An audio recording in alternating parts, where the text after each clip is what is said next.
So here's the kitchen setup here. I'm going to do onion, white onion, 2 stalks of celery.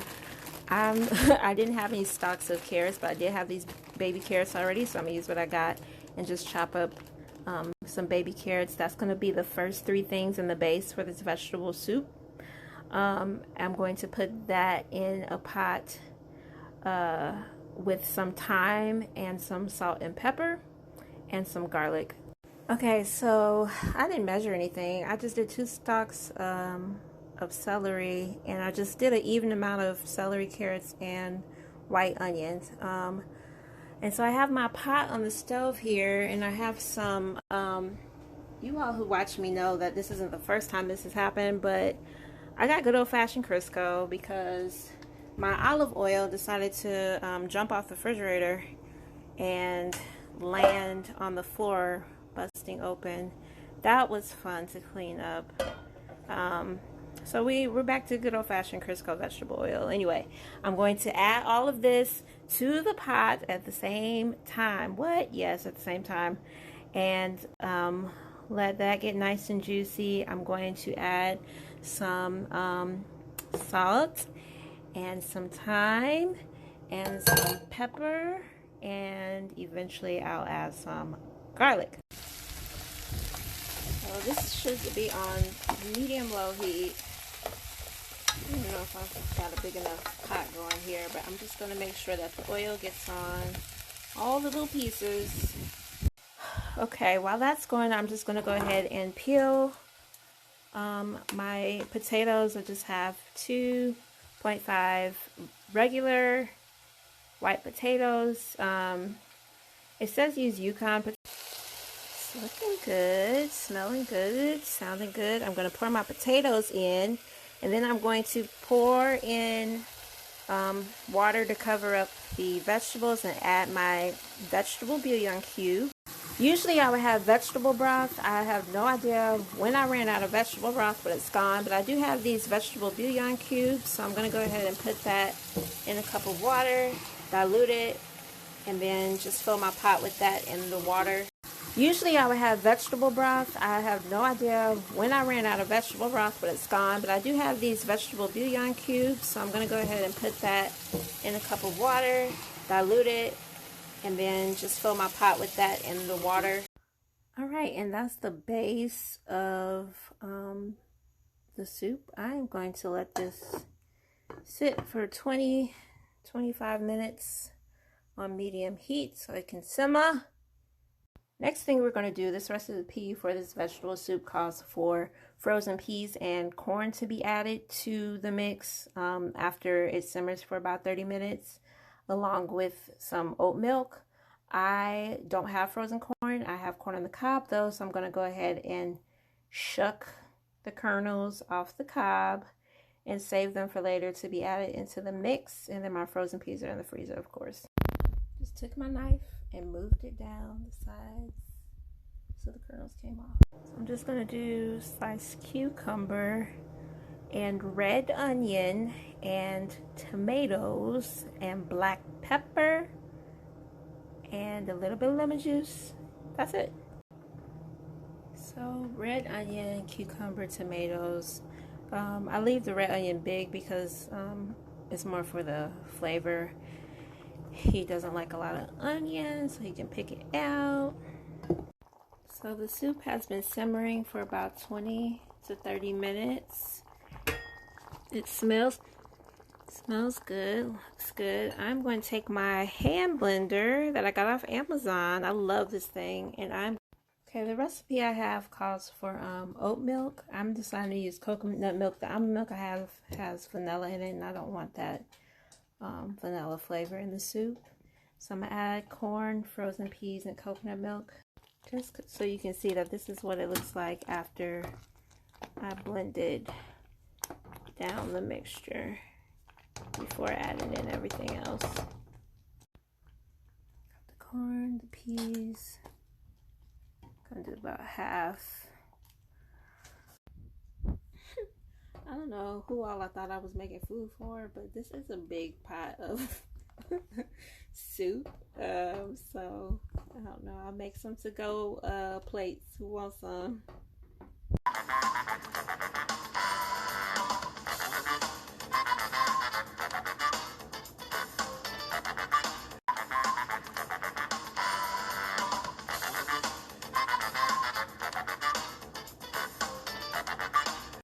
Okay, for the vegan meatloaf, it starts off very similarly to our vegetable soup. So 1/2 of a yellow onion, some chopped carrots, and 2 stalks of celery. We are going to use chickpeas again, and that'll be the main base of the meatloaf. So the recipe calls for 2 cans, 2 15-ounce cans. So I just have a large can of chickpeas, and I'm going to, same thing as yesterday, pour them in here, fill it with water, rub my hands through and remove the skins. And this time I'm going to take a potato masher and mash the chickpeas down. I will show you. Just want to show you that I always separate the aquafaba and save it, because there's so much stuff you can do with aquafaba, which is the chickpea juice. So you go through, run your hands through, and you'll see the skins will start to float on top of the water, so that you can just pick them up and throw them away. Okay, now that we have the skins removed for the most part, look at that, sinking back in there. We're going to go ahead and mash these down with a potato masher.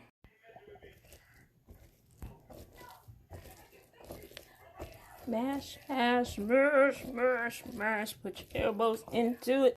Alright, just to show you, I have put the celery, onion, and carrots on the skillet with olive oil, added some salt and pepper. I have mashed down my chickpeas. I'm just waiting on my portobello mushrooms to arrive, and I'm going to add those to the skillet as well. They're here. Going to add them in, and some more salt and pepper. Okay, our veggie mix is done. So I have 1 cup of panko breadcrumbs. They don't have to be Italian style, but I had Italian style opened. I'm going to do 1 tablespoon of Worcestershire sauce, 2 tablespoons of soy sauce. I'm supposed to have barbecue sauce and ketchup. I don't have either. I have barbecue sauce. It's sweet and spicy, so we'll see what that does. And then some smoked paprika, and I'm going to add 1/4 chopped fresh parsley to the mix. So that's all going in my big bowl. Alright, here we are on the final countdown for the vegan meatloaf. I've got all the ingredients in there, which I showed you. Got my pan ready. I'm going to put some parchment paper down in there. I'm going to mix this mixture and then pack it in. So this is what it looks like packed down in there, and I'm going to top it with either some pasta sauce, or Jay's about to make a sauce for me to top it with, and it's going to go in the oven on 375 for an hour. Jay has made some kind of secret sauce concoction for the top of this. Now she's ready to go in the oven for an hour on 375. Okay, while that is in the oven, I am going to transform my space, but I did want to show you that I do have the lobster tails in cold water thrown out from the freezer. These only take about 8 minutes to make, so I'll show you that when we get closer to the meatloaf being done, as well as the salmon doesn't take long either. So trying to just time it out all right. Alright, we're on the final stretch of making our 5-course meal. I have the lobsters that were in cold water. My meatloaf is just about to be done, so I'm going to start prepping to finish everything. So I'm melting this butter down. I'm going to add some garlic so I can have some garlic butter for the lobster and the salmon. Getting the mashed potatoes together, and I am reheating the soup from earlier today for our courses. So Jay marinated his own salmon. He's the meat eater, so I let him have that. So I'm just going to put it in the oven, which is already on for the meatloaf, because the meatloaf is almost done. So I want to get this cooked, and salmon doesn't take long, so I'm going to go ahead and put this in here, I'm just going to drizzle a little bit of lemon juice over the top, and then when it's done, I'll add the garlic butter on top as well. Now that the butter is melting down, I'm just going to add some garlic to the mix. Let it simmer for a little bit, and then you got your garlic butter. Turning off my potatoes. So for the mashed potatoes, I'm going to use my handy dandy potato masher, and I'm just going to do sea salt, butter, a little bit of black pepper, parsley, and some more garlic. And that is just how I like, simply how I like my mashed potatoes. So those are the potatoes. We still like them with a little chunkiness to them. So those are all done. They taste delicious. Meatloaf is, oh, looks good, y'all. Got extra sauce to put on when we cut it, which I'll show you. Soup is looking good.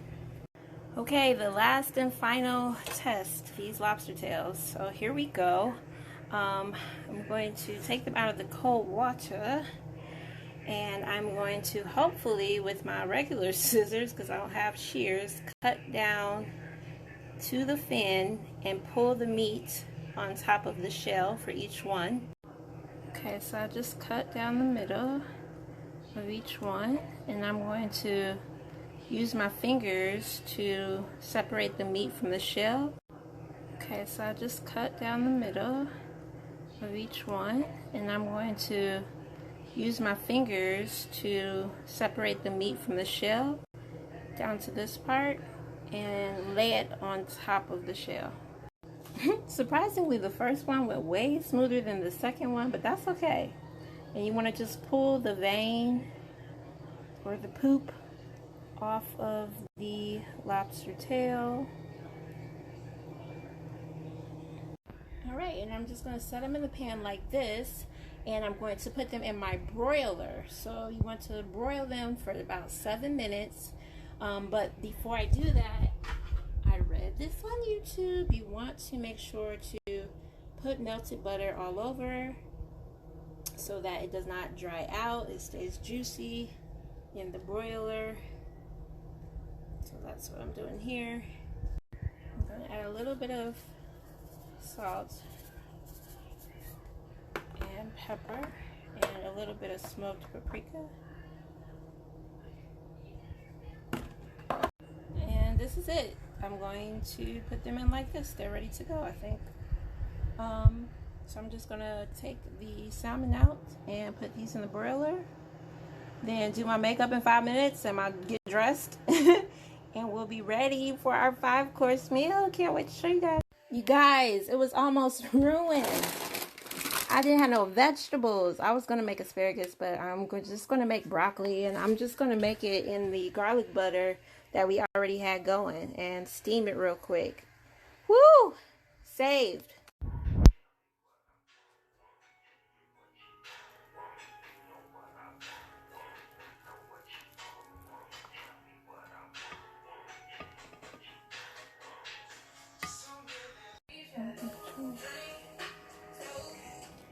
This is our appetizer or pre-appetizer. Meatloaf, salmon, lobster, broccoli. We got our soup. We got our mashed potatoes. Got our salad. And he made caramel cake. Ready to go. That's our 5-course dinner.